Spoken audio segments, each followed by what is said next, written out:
The door creaked on its hinges, pushed open not by drunken Wehrmacht boots but by a squad of young Americans, their helmets still dusted with the grit of battle. Inside, the air was thick with stale perfume and smoke, remnants of nights that had blurred into years. The women sat in silence, lined along the edge of narrow iron cots, their faces hardened masks that betrayed neither hope nor fear. They had learned long ago that silence was safer than speech. To them, soldiers meant hunger, bruises, commands barked in the dark. And so, when they saw those strange uniforms flood the room, they braced for the inevitable cycle to begin again. They were not a uniform group but a collage of broken stories. Some German women pressed into service by the Nazi system, others Poles, Ukrainians, or French laborers dragged from villages and factories. They had been renamed comfort girls, though nothing about the word comfort fit the reality. The Reich had called these brothels Sonderbordell, special houses meant to serve morale. For the women, they were cages, windows shuttered, doors guarded, futures stolen. They expected that nothing would change simply because the flags had changed. A soldier was a soldier. Hunger was hunger. And a woman's body was still the cheapest coin in war. But as the Americans stepped further in, a strange stillness lingered. One soldier adjusted his rifle strap, another peered into the corner where a lamp sputtered, and one young GI, barely 20, pulled a cigarette from his pocket and, without a word, offered it to a woman whose eyes had gone dull from too many years of waiting. She looked at the paper roll as if it were an insult or a trick. He placed it gently on the edge of her cot and stepped back. She clutched it as though it were contraband, too fragile to trust. What they expected was invasion. What they received was hesitation. The Americans had been drilled with lectures about disease, about the risks of fraternization, about the orders that forbade them from indulging in what the enemy had normalized. Their commanders had made it clear. Venereal disease could cripple divisions faster than bullets, and reputations mattered almost as much as victories. For the women, this discipline seemed unnatural. It was as though the rhythm of war had skipped a beat, leaving them suspended in a silence they could not decipher. The room smelled of powdery rouge and rationed soap, remnants of a trade no one had chosen. On a table, a cracked mirror still bore fingerprints of women who had tried to paint over their exhaustion with stolen shades of lipstick. One soldier stared at that mirror, perhaps seeing not the women before him, but the face of a sister waiting at home. Another loosened the strap on his helmet, not out of desire, but from the uncomfortable weight of witnessing. The women, for their part, did not know how to read restraint. Restraint was not something war had taught them. In one corner sat a girl barely past 17, her hair shorn short as punishment for disobedience months earlier. She watched the soldiers with clenched fists, ready to fight back with what little strength remained. When the tallest GI bent down and offered her a chocolate bar, her fists tightened further. It seemed a mockery. But then she saw his hands tremble, not with lust, but with awkward humanity. Slowly, cautiously, she reached out and took the square of sweetness, biting into it like someone testing for poison. Her eyes watered, not from the taste, but from the sudden and bewildering absence of violence. Historians would later count numbers. 500,000 women across Europe dragged into systems of sexual slavery under Nazi rule. They would document the structure, the regulations, the cold efficiency with which even intimacy had been militarized. But in that dim room, statistics meant little. What mattered was the trembling breath of a woman waiting for boots to climb her stairs, and the strange realization that those boots would not. What mattered was the silence after years of commands barked in guttural German, replaced now by young men who muttered in English words she did not understand, but whose tone carried neither menace nor hunger. The Americans themselves felt an odd unease.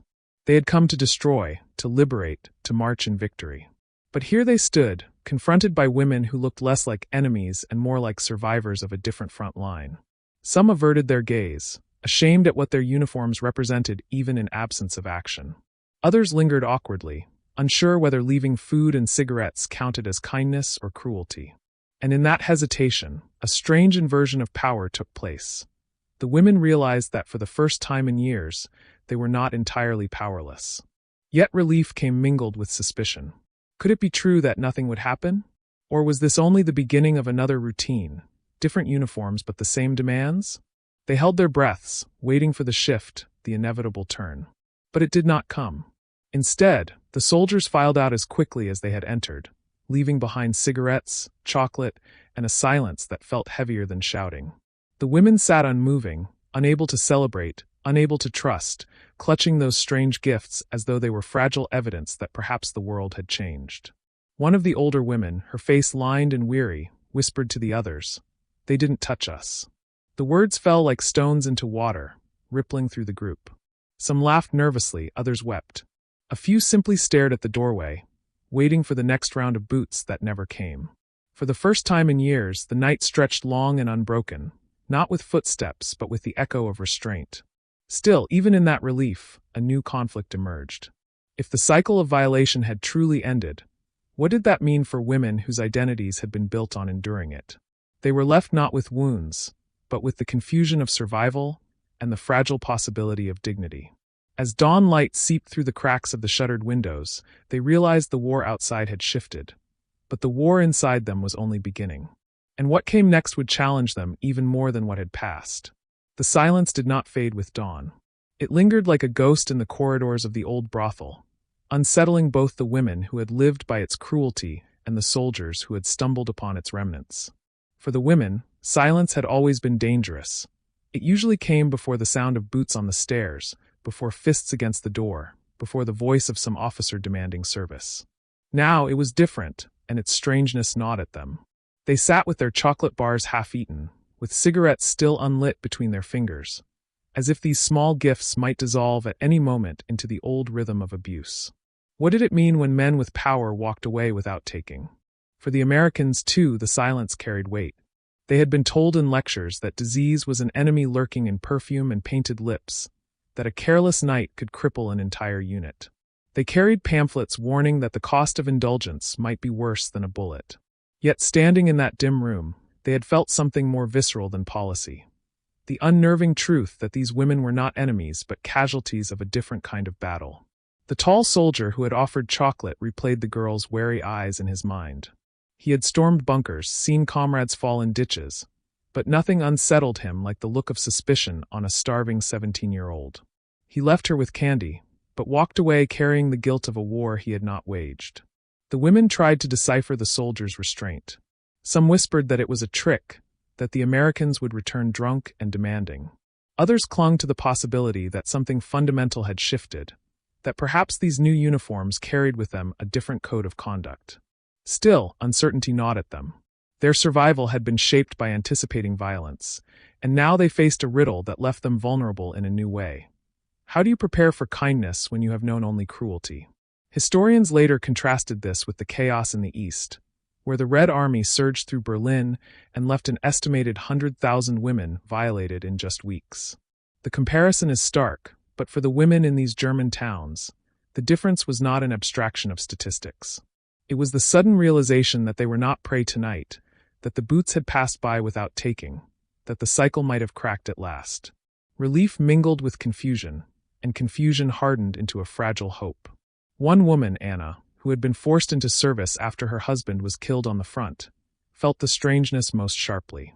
For years she had measured time by the footsteps of men, the number of cigarettes slipped into her hand after a night's ordeal. That morning, she sat staring at the unopened ration tin an American had left on her cot. She had expected bruises, not food. She traced the ridges of the tin with trembling fingers, wondering if perhaps dignity, long buried beneath ash and uniforms, might be clawing its way back through the ruins. The soldiers, for their part, carried the incident into their march through towns and villages. They would never admit it to their officers, but many felt a sense of grim pride.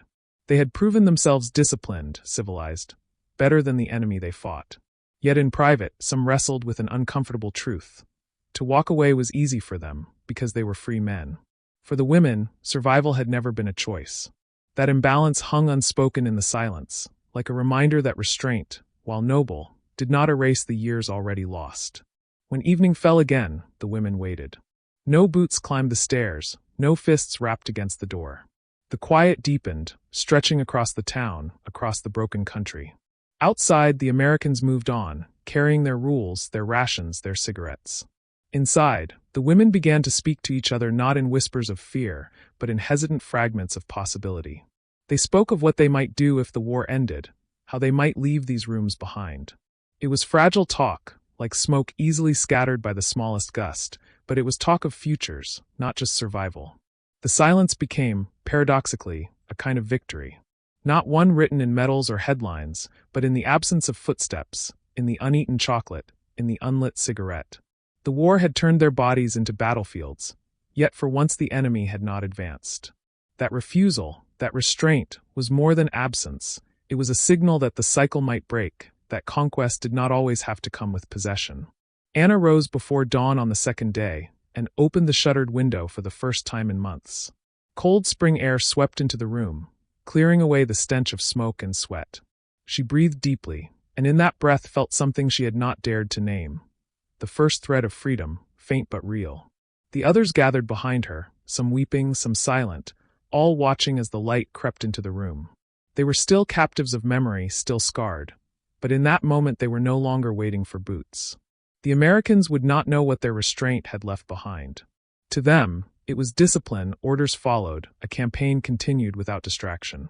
To the women, it was something far greater, a quiet ceasefire, a door left unopened, a dignity returned in silence. And though the war raged on beyond those walls, for the first time in years, the battlefield inside them began to still. Yet the silence did not erase the past. It only forced the women to confront a future they had never imagined. What would it mean to live beyond the war, to build a life not defined by commands and survival? That question, heavy and unresolved, pressed on them as the dawn grew brighter. They had been spared, but spared for what? The answer lay ahead, in the fragile world taking shape after the Reich's collapse. A world where silence might no longer be a warning, but the fragile sound of something like hope. Which city are you watching our video from? For more powerful stories from World War II, don't forget to subscribe to our channel. Thank you.